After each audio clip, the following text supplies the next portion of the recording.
Welcome to Byte-Sized Tech. This is your weekly explainer on the devices, the deals, and all the drama that's shaping our digital world. So this week, we're connecting the dots between the impossibly thin phone that could be in your future, the invisible wars being fought for our airwaves, and, yeah, the trillion-dollar bets being placed on the people driving it all.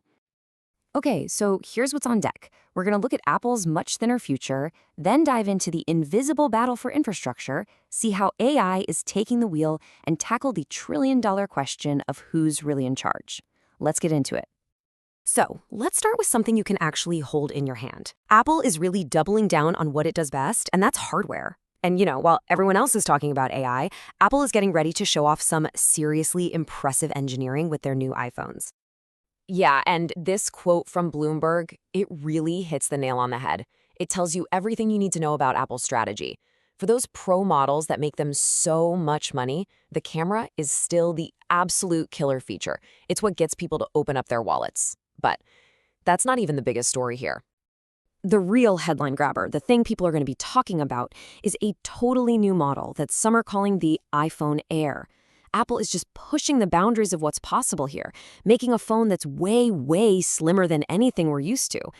But you know how it goes, that kind of leap forward always comes with a trade-off.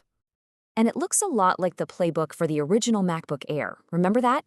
This is basically a public beta test for where the iPhone is headed. So on one hand, you get this revolutionary super thin design and a gorgeous screen. But the catch? For now at least, you're probably looking at a less powerful camera and a hit to your battery life. It's a test for Apple's factories, and really, it's a test for all of us to see how much we truly value thinness over everything else.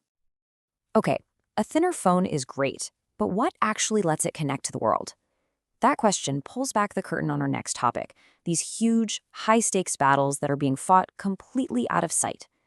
We're talking about the very foundations of tech, the airways we use, and the tiny silicon chips that power, well, everything.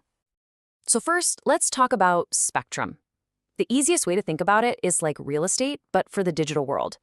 It's this limited set of radio frequencies, and there's only so much of it to go around. Every single wireless company needs a piece of it, which makes it incredibly valuable. And a huge deal just went down. And this deal shows you just how high the stakes are. So you had this company, EchoStar, and they were in hot water with regulators for just sitting on valuable spectrum instead of using it.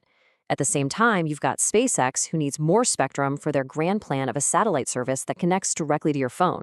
So what happens? SpaceX swoops in, buys the licenses, EchoStar gets a ton of cash it needs, and SpaceX gets one giant leap closer to not needing partners like T-Mobile anymore. But this infrastructure fight isn't just happening up in the airwaves. Nope. It's also going down at the microscopic level, on the little silicon wafers that become the computer chips inside every single device you own. And that is where geopolitics is creating some major headaches. You've got these South Korean giants, Samsung and SK Hynix, caught right in the crossfire. The US used to give them what was called a blanket waiver to send equipment to their factories in China, no problem. Well, that's gone. Now they have to submit a detailed shopping list for approval every single year. And to top it off, they're having a hard time getting enough visas to bring their own expert engineers to the new factories they're building right here in the US. They're getting squeezed from both sides. So we've got thinner hardware and we've got this fought-over infrastructure. But what about the intelligence layer running on top of it all? Well, that, of course, is AI. And the money being poured into this space right now is just astronomical. I mean, just look at that number. $10.2 billion. That is the new valuation for a company called Cognition AI. They're the ones behind Devin, the AI software engineer. And get this, they're barely a year old. If you ever wanted a sign of how massive the bet on AI really is, there you have it.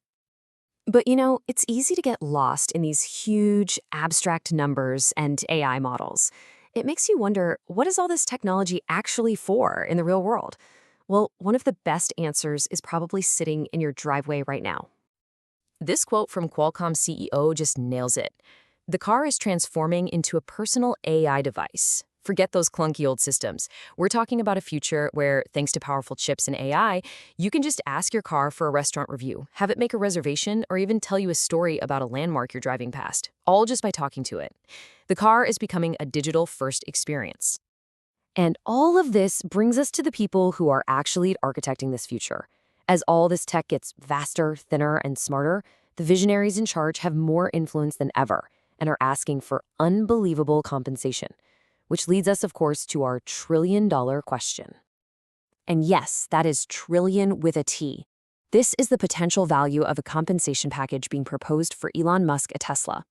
It's a number that has sparked so much debate, but you really have to understand the board's justification to get the full picture.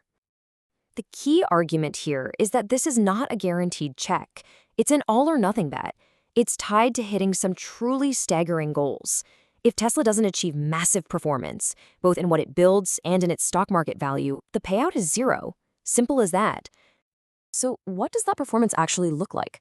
Well, this pay package is designed to push a total transformation of Tesla. It's not about just building 20 million electric vehicles. It's about deploying 1 million robotaxis and robots. It's about shifting from a car company to an AI and robotics powerhouse. The board is basically arguing that they're at this critical turning point, and locking in that singular vision is everything.